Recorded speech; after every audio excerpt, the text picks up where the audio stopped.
Cooch Behar Suniti academy স্কুলের এক ছাত্রী 14 বছর বয়সী এই নাবালিকা দীর্ঘ প্রায় 5 দিনেরও বেশি সময় ধরে একেবারেই নিখোঁজ অবস্থায় রয়েছে। গোটা পরিবার উৎকণ্ঠায় দিন কাটাচ্ছে তার খোঁজের আশায়। বর্তমান সময়ে এই নাবালিকা এক প্রকার গেমে আসক্ত হয়ে পড়েছিল, আর এই গেমে আসক্তি জীবনে কাল ডেকে নিয়ে এলো 14 বছর বয়সী এই নাবালিকার। গত শুক্রবার দিন বেলা 2টা থেকে আমার মেয়ে নিখোঁজ। এখনও মেয়ের খোঁজ পাচ্ছি না। মেয়ে এখনও কী অবস্থায় না আছে, কী আছে না আছে জানি না। মেয়ে অনেকদিন যাবত মোবাইলে গেম খেলতে খেলতে ছেলের সঙ্গে ওর বন্ধুর মতো একটু সম্পর্ক হয়ে গেছে। কিছুদিন যাবৎ মেয়েটা অনেকদিন যাবৎ মেয়েটাকে নানা রকম মেসেজ টেসেজ দিয়ে মেয়েটাকে মানে উৎপাত করতেছিল। বুঝতে পারেনি, সেই জন্য তোর মাটা করতেছে শুরু থেকে সেই নিখোঁজ হয়ে গেছে। মোবাইলে গেম খেলতে গিয়ে এক যুবকের সঙ্গে পরিচয় হয় সেই নাবালিকার। তারপর সেই যুবকটি মেল আইডি চেয়ে বসলে নাবালিকা সহজেই সেই মেল আইডি দিয়ে দেয় যুবককে, আর তারপরই ঘটে বিপত্তি।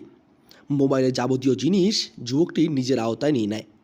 তখন থেকে ক্রমাগত ফোন এবং SMS-এর মাধ্যমে হুমকি দিতে শুরু করে নাবালিকাকে, আর নাবালিকা সেই ভয়েই শুক্রবার 20 তারিখ থেকে নিখোঁজ হয়ে রয়েছে। তারপরে ওর যত সব কিছু মোবাইলে চলে গেছে। ও তখন থেকে ওকে ওকে হুমকি দেয়, বলে যে তুই আমার কথা মতো চলবি, নাহলে এইটা করবো ওইটা করবো, তোর বাড়িতে জানাবো, বাড়িতে নানান রকম করবো এখন যেমন আমি এতদিন জানতাম না, এখন এই যে 2 দিন থেকে মোবাইলটার থেকে আমি দেখতে পারতেছি মেসেজগুলো। আমি তো মোবাইলে তো দেখতে পারি না। আমার ভাইস্তা সেদিন মোবাইলে ফিঙ্গারপ্রিন্ট লক ছিল, আমি লকটা খুলে দিচ্ছি, আমার ভাইস্তা অন্য সিম দিয়ে খুলতে পারছে। এখন দেখি যে মোবাইলের মধ্যে সম্পূর্ণ হুমকির ধমকি। দুপুরবেলা বাড়িতে খেতে বসেছিল, তারপর আচমকাই বাড়ি থেকে বেরিয়ে যায় সে। তখন থেকে আজ পর্যন্ত তার কোনো খোঁজ মেলেনি। ইতিমধ্যেই পুন্ডিবাড়ি থানায় লিখিত অভিযোগ দায়ের করা হয়েছে পরিবারের পক্ষ থেকে, তবে এখনও পর্যন্ত কোনো প্রকার হদিশ মেলেনি নাবালিকার। বর্তমান সময়ে রীতিমতো উৎকণ্ঠার মাঝেই দিন কাটাতে হচ্ছে পরিবারের প্রত্যেকটি মানুষকে। মেয়ে কোথায় রয়েছে এবং কিভাবে রয়েছে তার কোনো বিষয়টি পরিষ্কারভাবে জানতে পারছেন না পরিবারের মানুষেরা। নাই ওকে খুব সাপোর্ট দিয়ে রাখছে যে তুই থাক, এগুলা কিচ্ছু হবে না। কিন্তু ও কি করছে যে ওর মা ওকে খাইতে দিছে, খাইতে দিয়ে ওর মামার ঘরে গেছে। ও বলছে যে ও নিজেই আবার বলছে, মা দাদাকে বলো যে হলো এই নাম্বারে কল আসলে কলটা তুলতে না, মানে নাম্বারটা এরকম জানাজানি হয়ে গেছে। তো বলতে গেছে, আইসে দেখে ওইটুকু কথা বলতে বলতে আইসে দেখে ঘরে মেয়ে নেই। তারপরে অনেকে বলে যে ওকে ওই রাস্তা দিয়ে যাইতে দেখা গেছে দুপুর 2:30 নাগাদ দৌড়ে।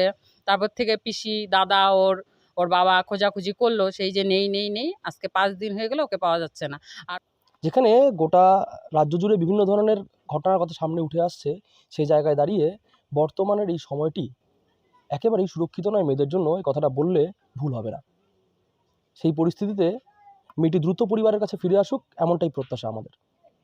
কোচবিহার থেকে সার্থক পণ্ডিতের রিপোর্ট, লোকাল 18 বাংলা।